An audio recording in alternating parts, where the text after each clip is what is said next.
Olá, queridos alunos e alunas. Agora nós vamos tratar de reconhecimento e mensuração das provisões. Agora que já sabemos o que é uma provisão, vamos ver como é que a gente traz ela para dentro do balanço e qual valor a gente vai atribuir a ela, né? Então aqui tem o reconhecimento da provisão. A provisão então deve ser reconhecida quando eu tenho aquele tripé, né? Obrigação presente, saída de recursos e uma estimativa confiável. Se essas condições não forem satisfeitas, nenhuma provisão deve ser reconhecida. Então, se eu não tenho uma estimativa confiável, por exemplo, mesmo que eu tenha uma obrigação presente, uma saída de recursos provável, eu não faço a provisão. Tá? Então, qualquer uma desses três que eu tirar, eu não devo reconhecer a provisão, certo? A norma ainda fala de duas outras coisas que eu devo reconhecer provisão e dar as regras para quando isso deve acontecer. A primeira é para reestruturação e a segunda de contratos onerosos. Então, uma provisão para reestruturação, o que é uma reestruturação? São programas planejados e controlados pela administração que mudam o foco ou a maneira da condução dos negócios. Exemplo sobre isso, quando eu vendo ou faço a extinção de uma linha de negócio. Eu tenho lá a sua Nestlé e agora vou parar de vender, por exemplo, requeijão. Então, eu vou tirar a minha unidade de requeijão, não quero mais, vou vender para alguém ou vou apenas encerrá-la. Então, isso, caso ela tenha gastos para encerrar, ela deve fazer essa provisão para a reestruturação. Se ela tem fechamento de apenas alguma fábrica ou de locais de negócio, um país, uma região, ou apenas uma realocação, ela também deve fazer a reestruturação, né?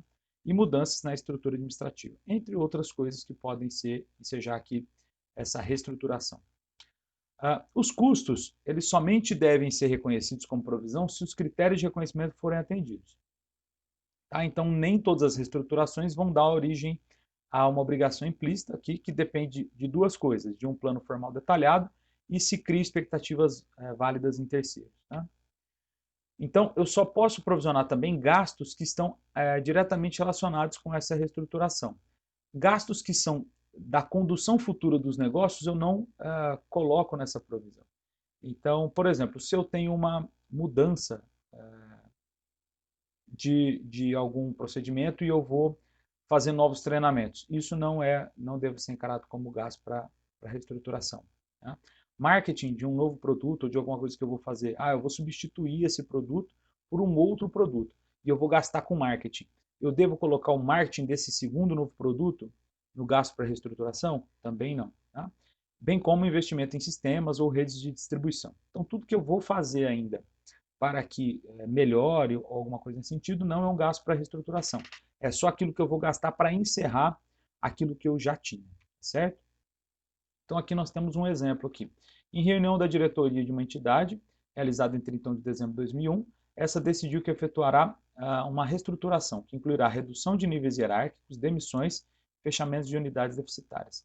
A reunião aprovou as principais linhas do plano de reestruturação, mas a administração ainda não divulgou esse plano às partes envolvidas. Assim, em 31 de dezembro de 2001, a provisão ainda não deve ser constituída, pelo menos até que o plano seja divulgado em detalhes suficientes para as partes envolvidas. Caso a comunicação tivesse sido feita até 31 de dezembro de 2001, o balanço deveria contemplar a provisão para fazer face à melhor estimativa dos custos a incorrer por conta da reestruturação. Tá certo? Então aqui eu tenho o plano, mas como eu ainda não divulguei, eu não devo fazer o reconhecimento da provisão, certo? O segundo caso, uma fábrica cuja receita é derivada em quase sua totalidade da venda de um componente automotivo, que em 2001 é fornecido exclusivamente para duas montadoras de automóveis. Essas montadoras fazem comunicado ao público ou enviam cartas à fábrica avisando que, a partir de janeiro de 2002, não mais utilizarão esse componente em seus automóveis, com antecedência suficiente para não ser considerado quebra de contrato.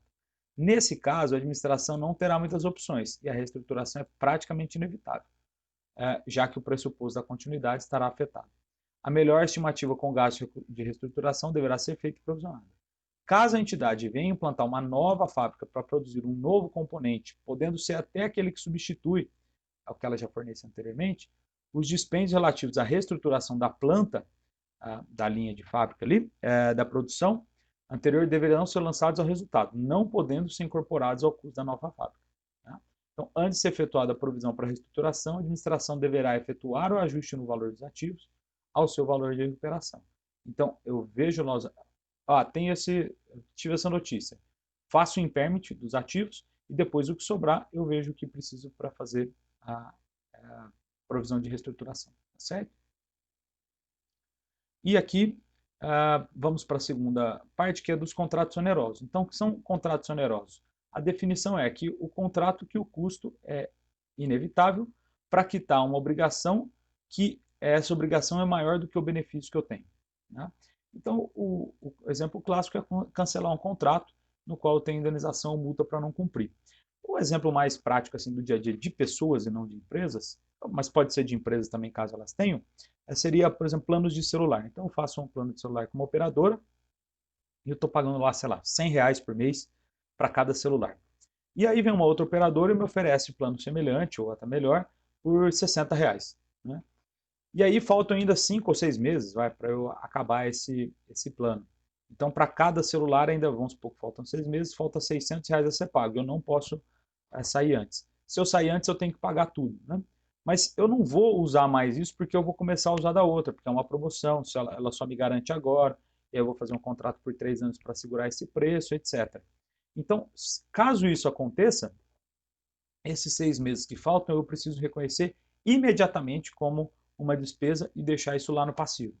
Mesmo que eu for pagar parcelado, mesmo que eu for pagar esses ainda R$ 600 por celular, esses R$ 100 mensais, de forma parcelada, não tem problema. Isso fica lá no passivo e conforme eu vou pagando, eu vou baixando o passivo, tá? Então, ao determinar se um contrato é oneroso, a entidade compara os benefícios econômicos com o custo de cumprir, tá? Se os custos superam os benefícios, então o contrato é oneroso. E a provisão é constituída para o menor custo entre cumprir o contrato ou deixar de cumprir. Então, por exemplo, se eu vou quebrar o contrato, e lá o contrato está falando o seguinte, independente do dia que eu sair, R$ 1.000 para sair do contrato. Mas se eu ficar no contrato, eu pago só 600. Então, ficar no contrato, apesar de não usar, eu pago mais barato. Por isso que a intenção ali, eu tenho que pegar o menor custo entre cumprir o contrato ou deixar de cumprir. Então, eu vou cumprir, vou continuar, não vou pedir para cancelar e vou pagar os R$ 100 por mês, tá? Porque se eu pedir para cancelar, eu vou pagar 1.000. Então, essa é a ideia do contrato oneroso. Tratando aqui de mensuração das provisões, né? Então, para um conjunto de itens, eu posso fazer uma estimativa considerando os resultados possíveis de algumas probabilidades, tá?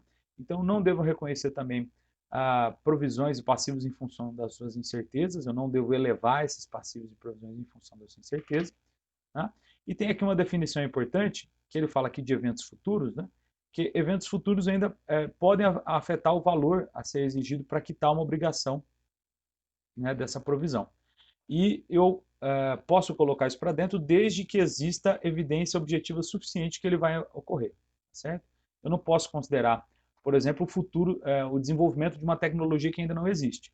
Mas se for algo que eu já tenho no passado, como por exemplo decisão judicial, eu já vejo que tem um histórico, eu vejo como aquilo se comporta, eu posso utilizar isso, mesmo que essa decisão ainda vá ocorrer, certo? Nas provisões, ainda tenho que fazer o ajuste a valor presente, então se essa minha provisão, por exemplo, uma provisão trabalhista, um empregado entrou com ação contra mim e eu sei que eu vou perder, mas eu só vou pagar daqui 2 anos. Eu vou pagar R$ 50 mil daqui 2 anos, então eu tenho que trazer isso a valor presente, certo? Isso é muito importante também, o ajuste a valor presente. Aqui tem um exemplo tratando aqui das probabilidades, como eu disse antes. Então aqui tem uma entidade que ela vende eletrodomésticos, certo?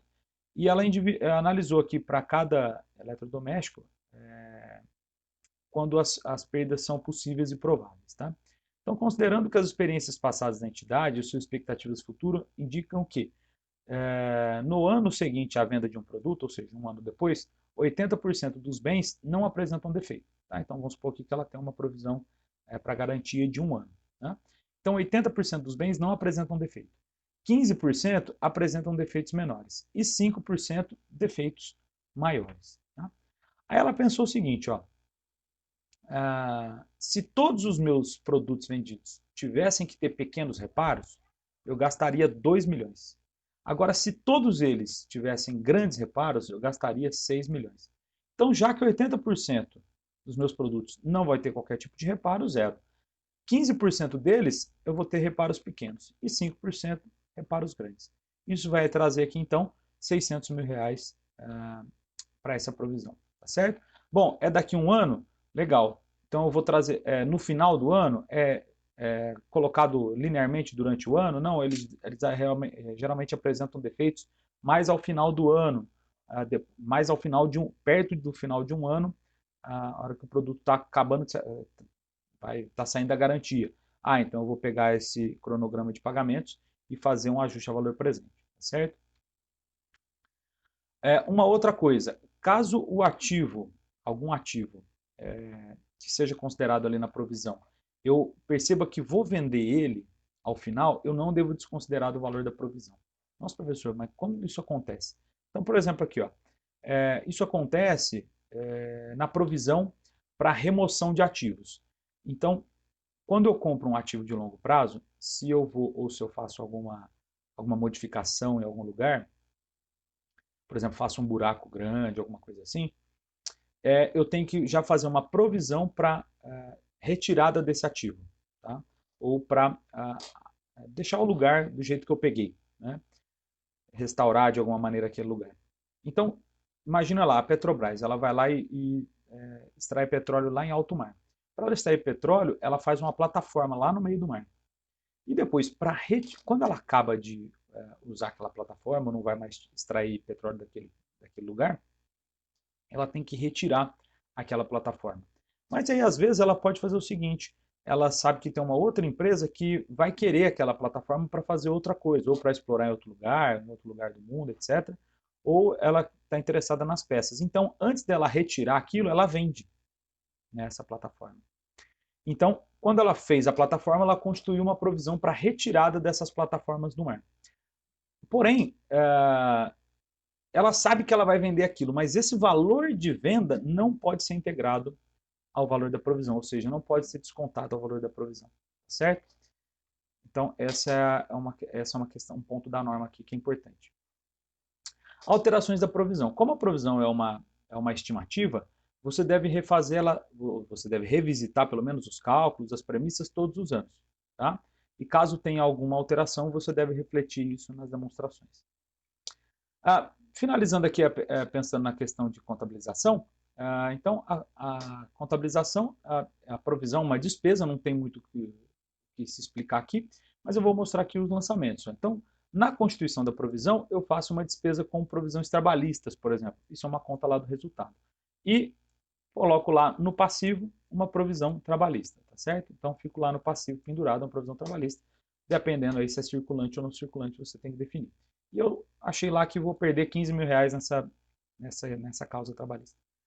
Aí, no momento do valor da indenização, o juiz lá, por exemplo, determinou que vai ser 12 mil. Então, eu tiro de provisão trabalhista e ponho lá em indenização trabalhista a pagar, porque agora ele já não é mais uma provisão. Por que não é uma provisão? Porque ele já perdeu a característica de prazo ou valor incerto. Agora eu já tenho certeza do valor e do prazo. Tá? Já tenho certeza do valor e do prazo. Pode ser, é no mês de fevereiro, ou no mês de abril. Né? Pode ser que ele não tenha dado uma data específica, mas eu já tenho uma segurança muito grande sobre a data. Aí, e o valor excedente? Ora, eu vou lá e tiro de provisão trabalhista também e faço, aí eu tenho duas opções. Ou eu crio uma conta de reversão da provisão também no resultado, ou eu credito lá despesas com provisões trabalhistas. Né? Lembra que ela também é lá do resultado, né? Que foi a conta que a gente fez, despesou esse valor, né? Que a gente colocou o valor da despesa quando a gente constituiu a provisão. Então eu vou lá e tiro esses 3 mil. Qual das duas, professor? Para fins didáticos aqui, tanto faz. Aí você vai ter que ver o plano de contas lá da empresa para ver como a empresa trabalha com isso, tá certo? E se por acaso eu ganhei o processo, eu posso reverter toda a provisão? Sim, não só pode como deve. Aí você faz o lançamento exatamente inverso que você fez aqui na Constituição, né? Então eu debito provisão trabalhista e aí eu credito despesa com provisão trabalhista, se eu tiver só essa conta, ou caso eu queira controlar em duas contas, eu faço a reversão da provisão trabalhista. Tá certo, pessoal? Então, essa foi aqui a nossa aulinha sobre reconhecimento e mensuração das provisões do CPC 25. Tá certo? Espero que tenham gostado. Até a próxima. Tchau, tchau.